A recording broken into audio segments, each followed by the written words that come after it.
Ladies and gentlemen, boys and girls, Uh, welcome back to another episode of In the Eyes of Truth. And we have today a man of action, intrigue, and business, a New Yorker, a Trump, a fellow from Trump's corner of the world, and a Russian. Well, we're at it by blood and now by nationality. None other than well, so, Paul Goncharoff, the man who used to run business for the South Africans. Hey there, entrepreneurs. Are you feeling the squeeze from increasing regulations and higher taxes? Maybe you've noticed the growing instability and thought there has to be a better way. Well, you're not alone, and that's exactly why you need to consider offshoring your wealth now. Imagine a life where your hard-earned money isn't constantly under threat from unpredictable government policies. Sounds pretty good, right? Let me tell you.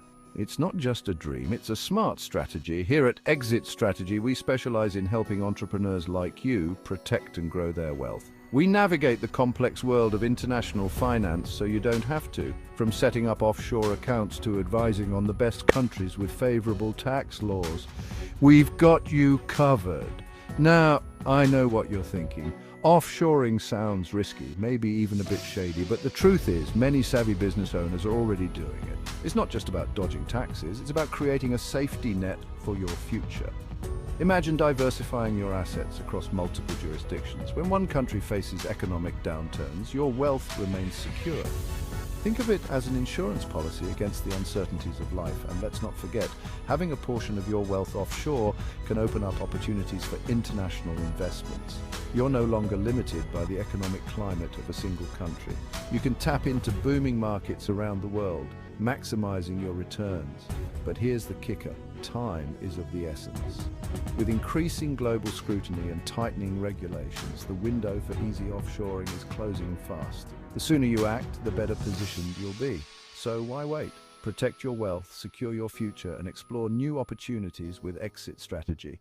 Don't let the rising dangers in the US economy catch you off guard. Reach out to us today and take the first step towards financial freedom. Because when it comes to your wealth, playing it safe is the riskiest move of all. Thanks for watching, and remember, your future starts with the decisions you make today. Choose wisely, choose Exit Strategy. Catch you in the next video.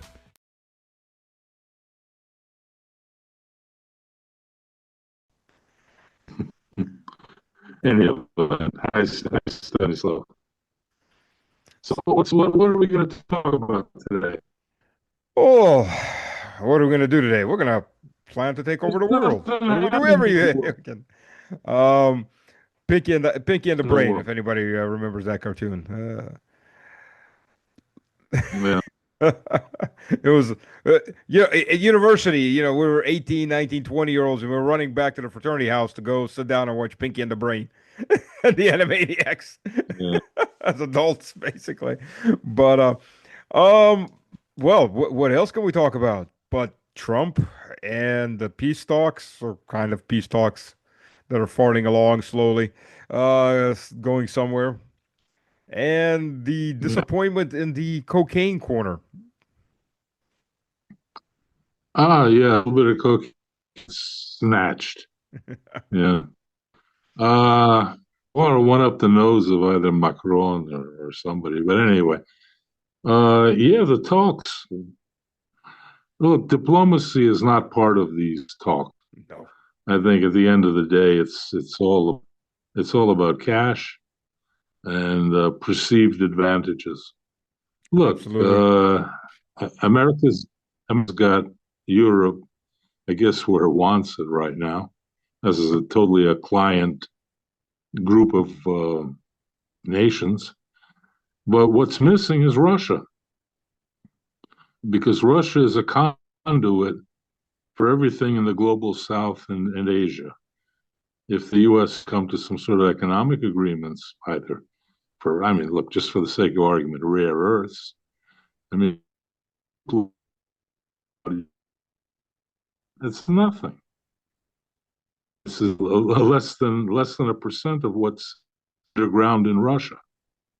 Yep. So make a lot more economic sense, a lot more business sense, a lot more diplomatic sense if this standoff, the sanctioned standoff,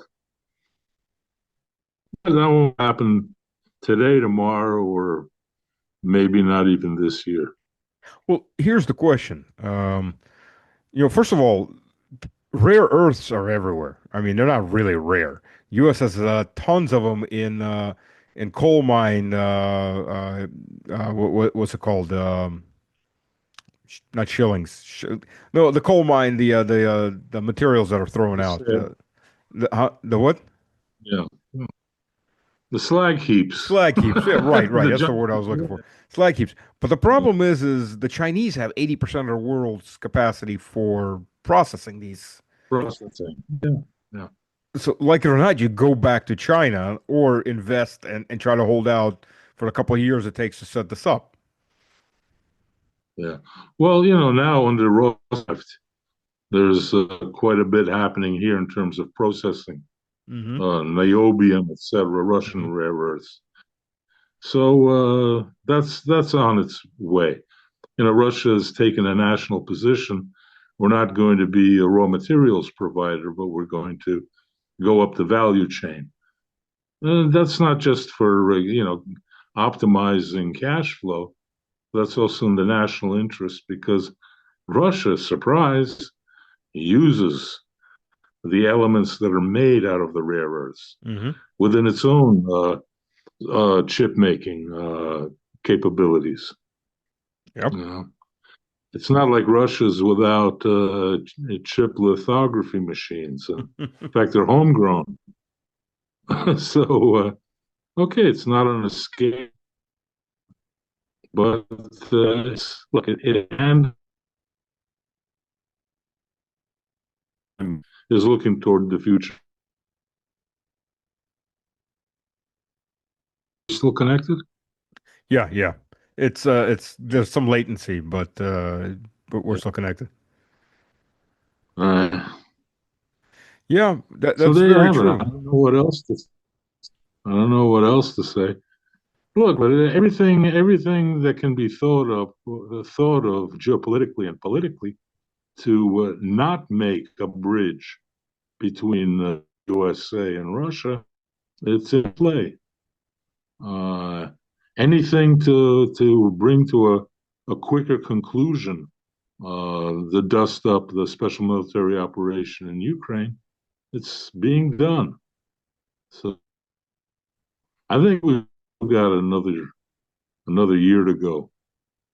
Well, you've got on the one hand, you've got Vladimir Vladimirovich saying that this is the best offer you're going to get. The next offer is going to be a hell of a lot worse. Not the four obelists that Well, voted, but I maybe eight frankly I obelists. don't see. Yeah. I really don't see this stopping with the oblasts that are now a part of Russia. Um, Something has to be done. The regime has to be redone Hmm. or just changed. And I don't see it really happening until Odessa and the link to Transnistria is established and becomes part of Russia. Hmm. And then that leaves what with you? It's an enucleated state without access to the sea. Yep. Or the Danube. Yeah.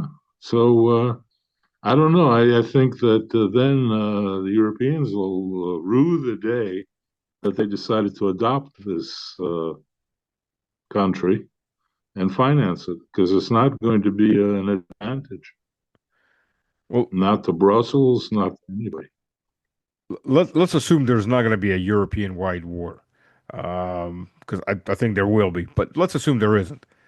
What happens to the Mhm. tens of thousands of Ukrainian soldiers with weapons and combat experience and no jobs?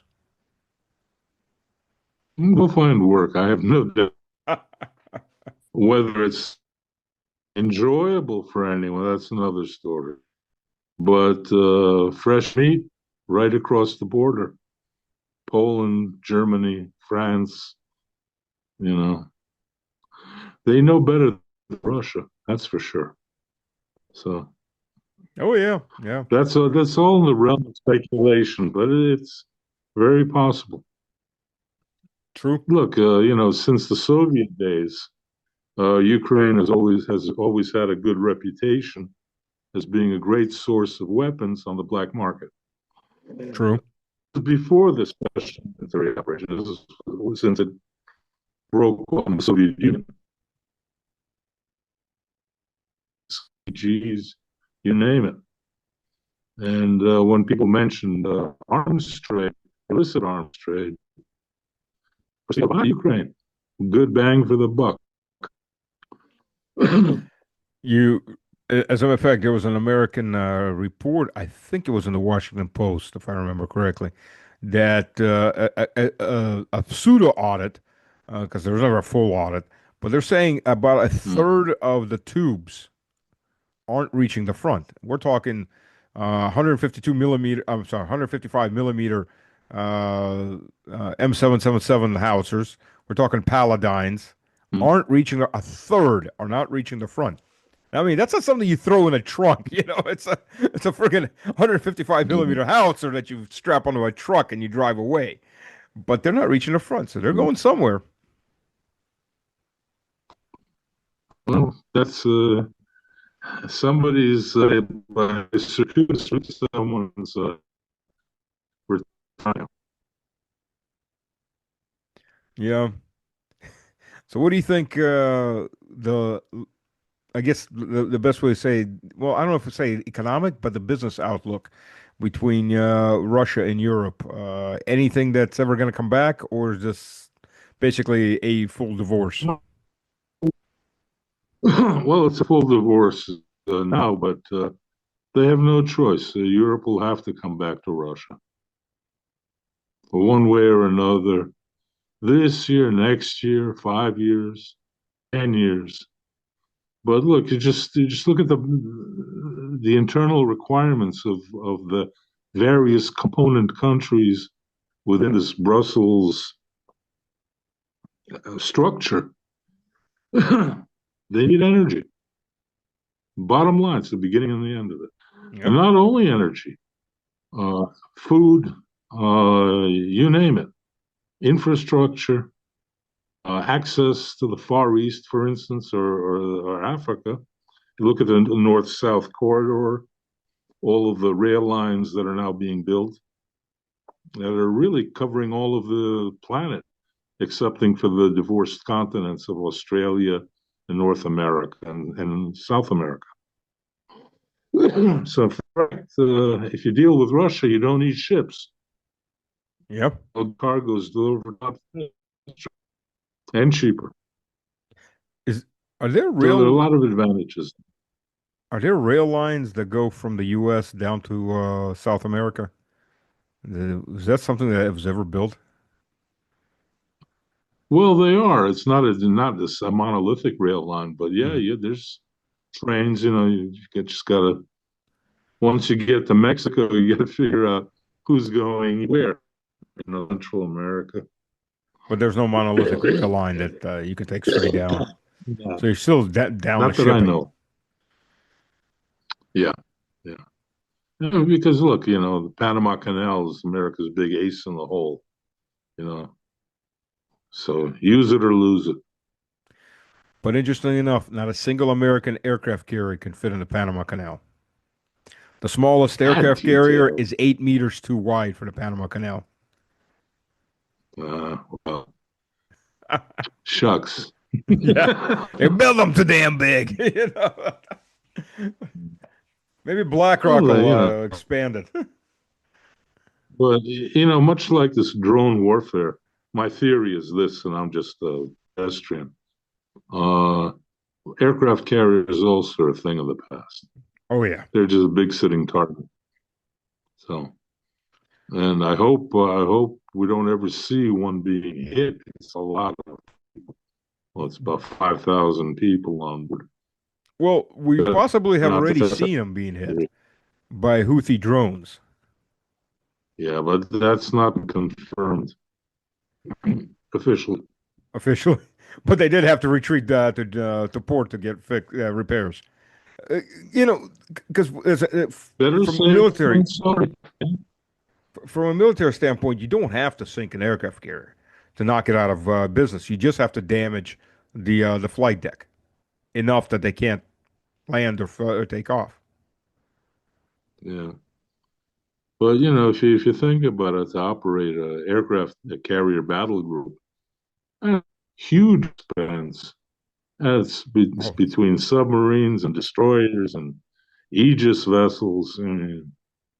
Anyway, let's leave that for Tom Clancy. What else is on the menu? wait a minute, wait. Is he still alive? I thought he died like 20 years ago. Well, I still read his stuff when I'm on the train. You know, I guess that dates me. What can I do?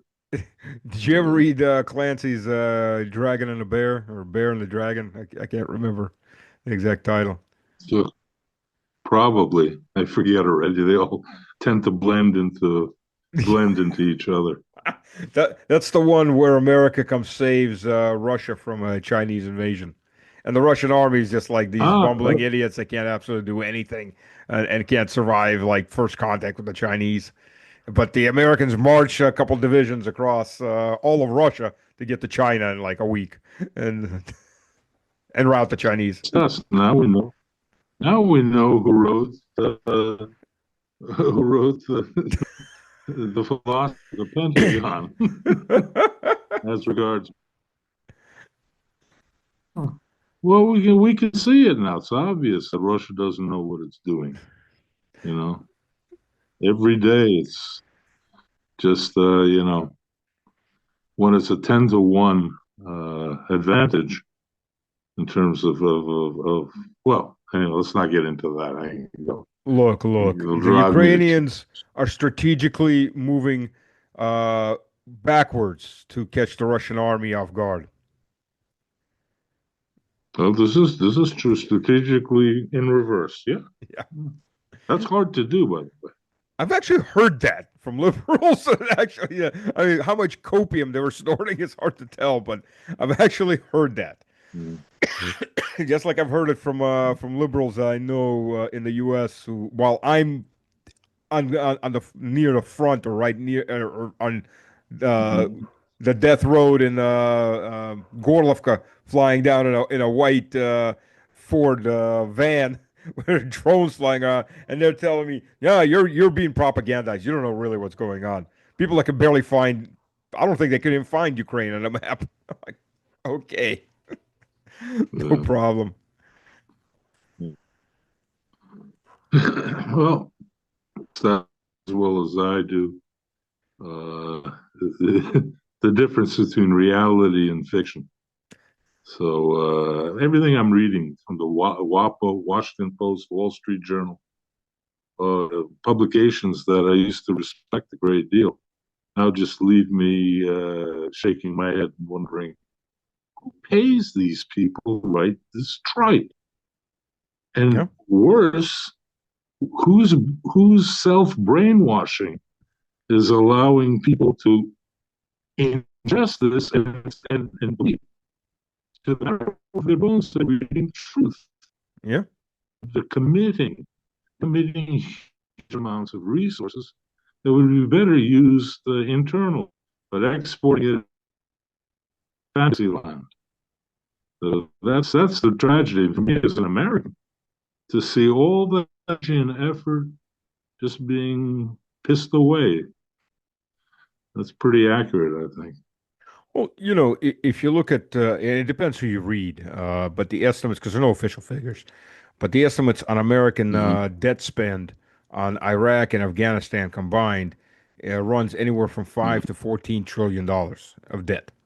Most of them are saying somewhere at 7 to 8 trillion. But okay, so let's say Mm-hmm. $7 trillion in debt.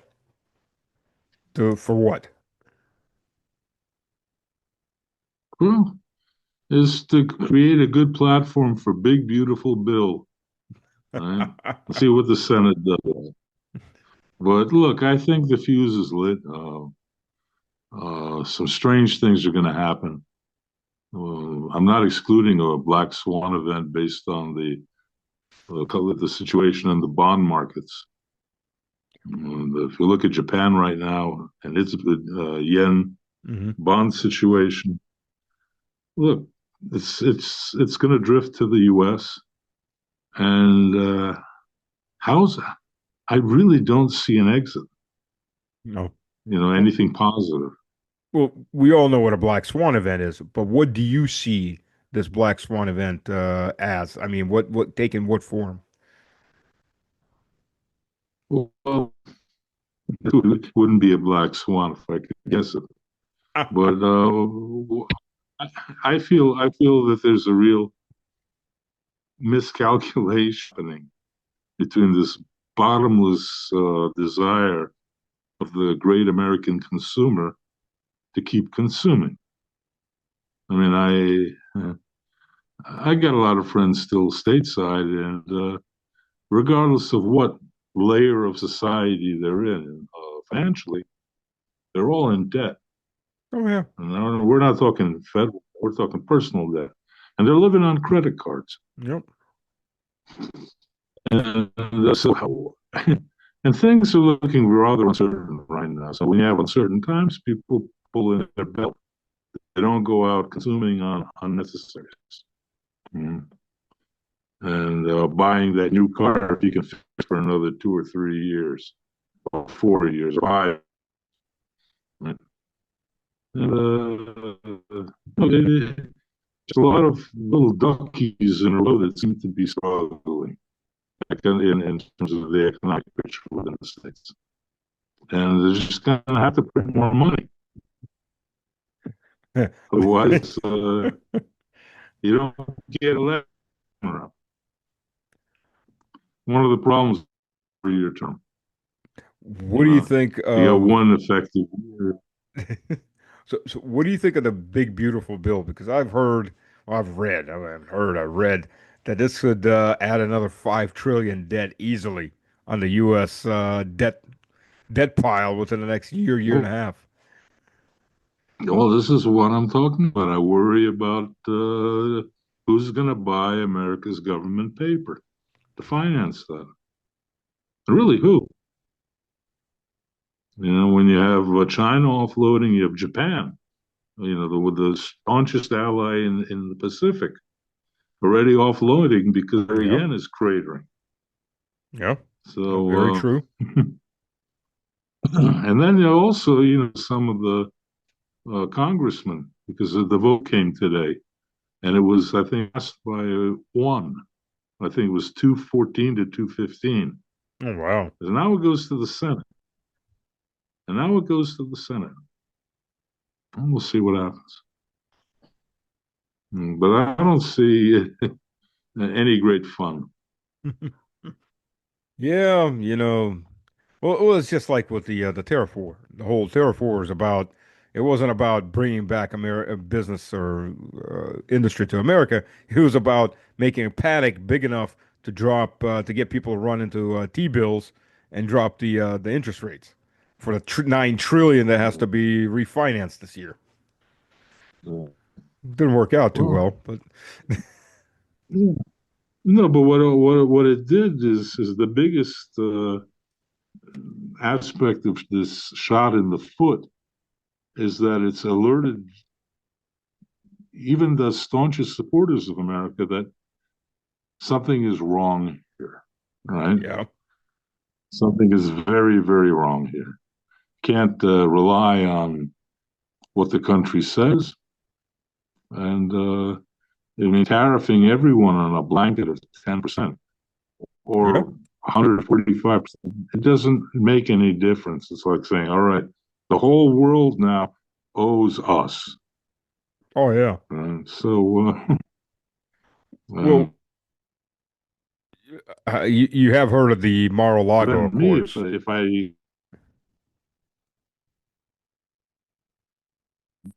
didn't hear you. Sorry, yeah, I sorry I interrupted you. I thought you stopped, but you froze. So go ahead, finish. I'm sorry. Uh, no, it's the old saw. Now anyone, especially the closest allies of America, can take a look at what America is willing to do to other countries Oh yeah, in a unipolar way. So when you make a decision of national priority, like what do you do with your sovereign wealth funds? You're going to substitute for putting in US dollar government paper. Hmm.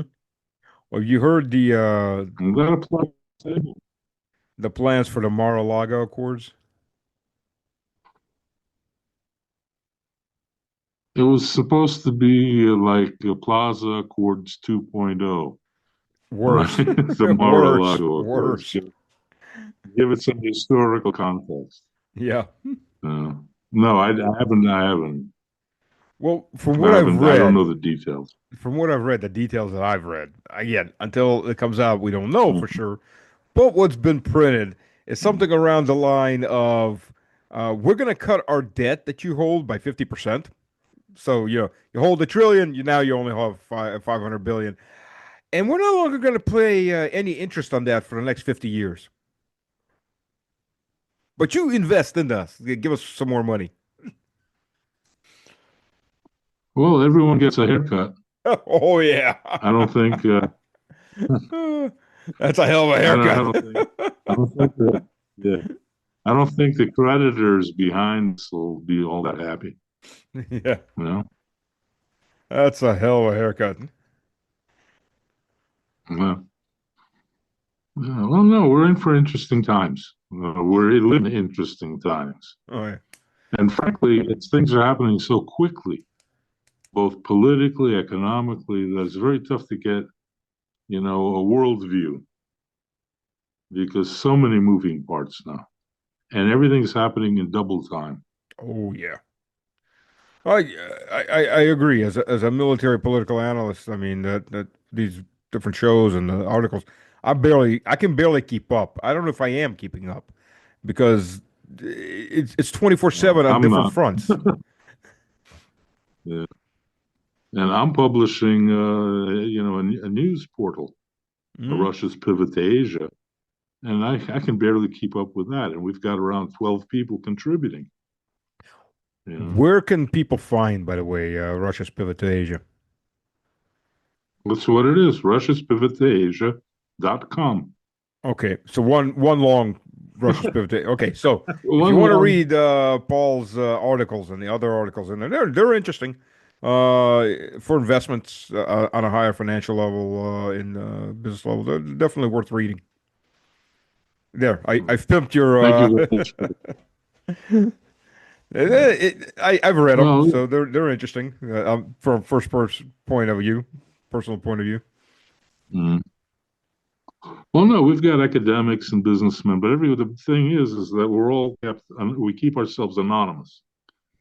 Don't sign our names to anything because before, when it was another channel, some of the contributors got very nasty responses from Europe or from USA. And so the only thing we figured to do is just keep it anonymous. That's. But we do a very, very tight fact checking. Hmm.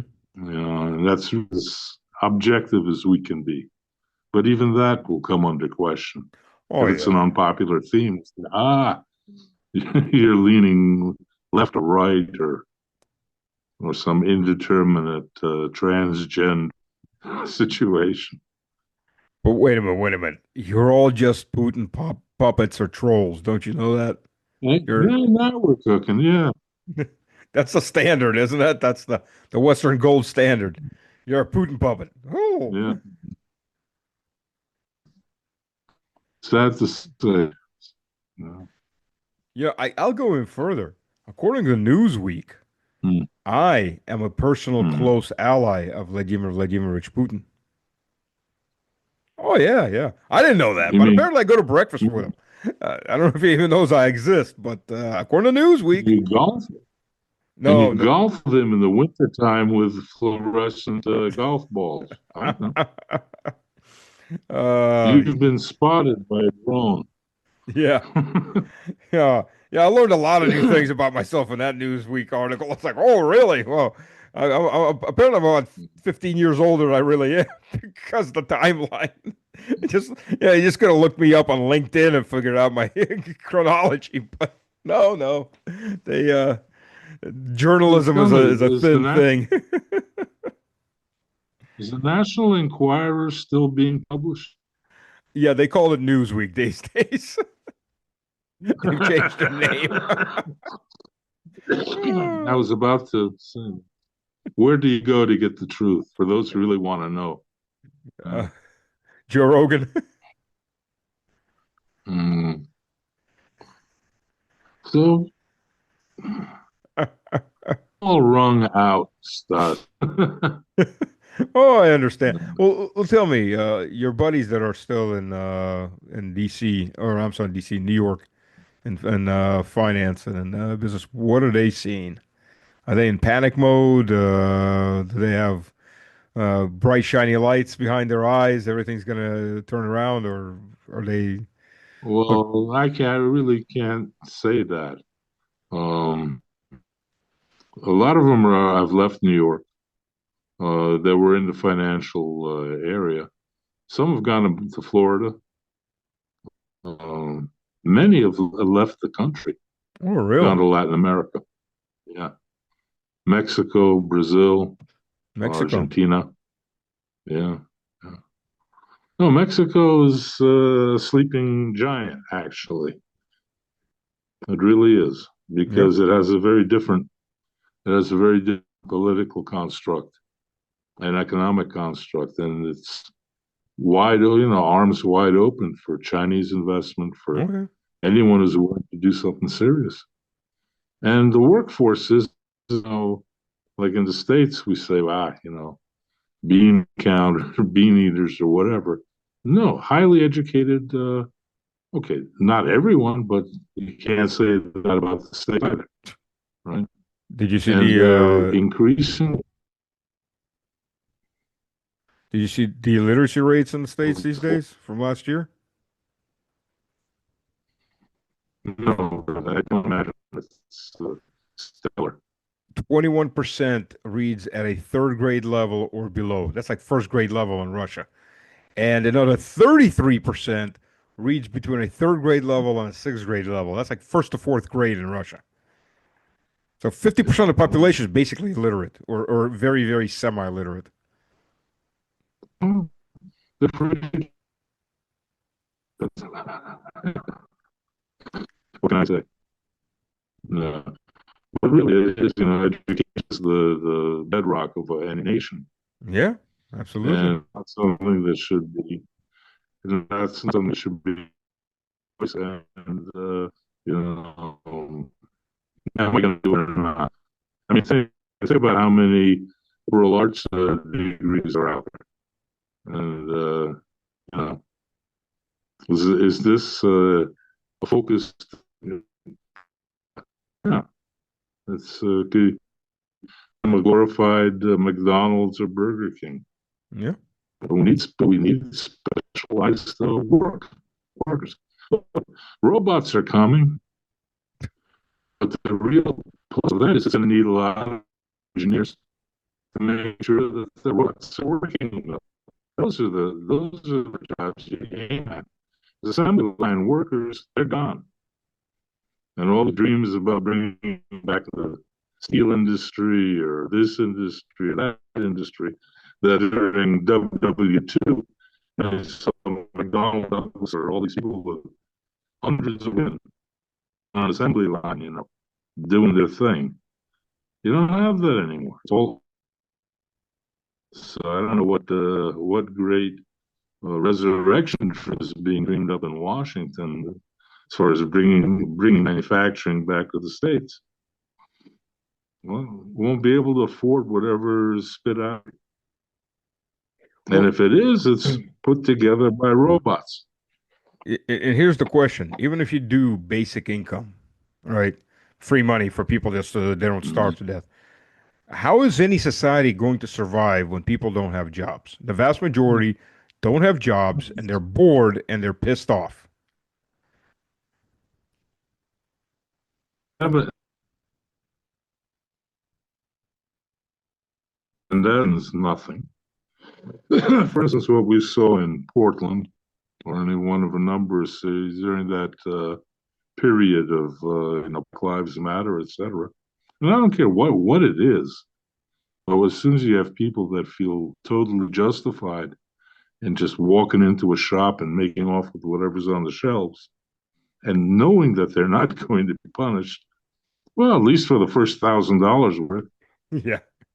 the whole structure of the house of cards begins to shake.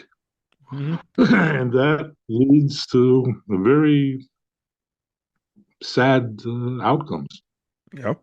Because America is too beautiful a country to just wash away like that. You know? Well, they seem to be doing a good job of it. Yeah, self-inflicted. Oh, absolutely. Absolutely.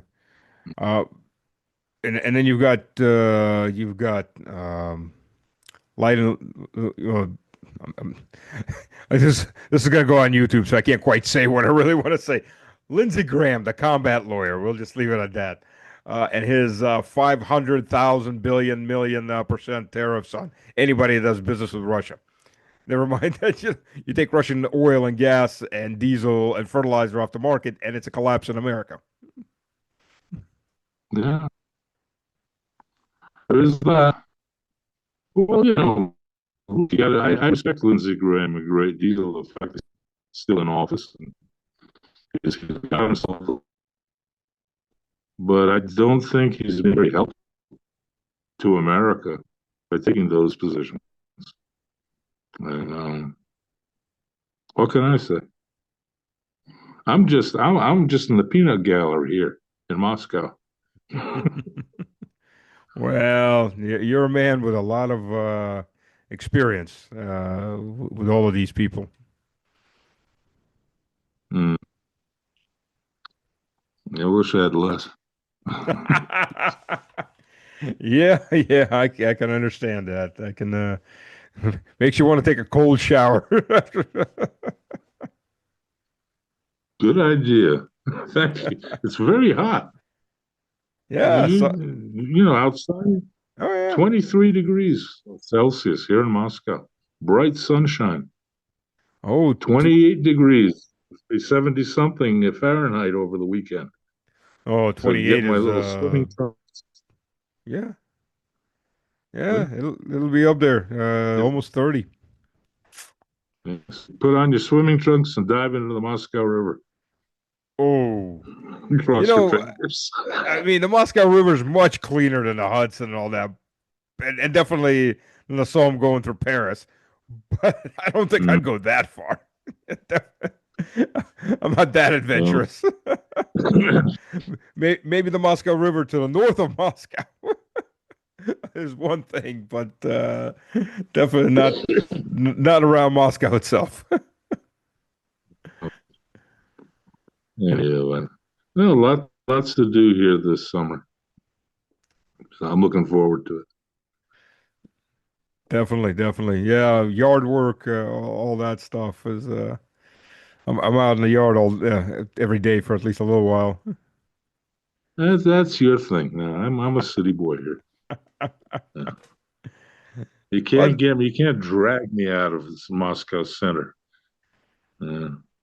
hey, I grew up in the South, so yards and then lots of extra work on it, gardens and all that. Mm, mm. Well, now my wife does that. She's got a whole garden growing here in the apartment. So Eh, it's a run nature. They love to grow things. Oh yeah, yeah. You can grow potatoes in bags, by the way, or buckets, so you can always feed yourself from Don't the tell potato. her. Don't tell her. That's what I need. Spuds growing everywhere in the bedroom. Yeah. Paul, we have less than a minute left, so thank you for joining. Thank you, Stas. I'm going to go and take a cold shower as you recommended. Yeah. Yeah, I'll probably take one later on too. So, hey, everybody else, take a cold shower, save some energy, don't heat the water. Good idea. All right. Thank you, everyone, for joining. Uh, our man Paul. We will have him back. Not the first time, not the last time. So thank you, everyone. Stay well. Be well. Cheers.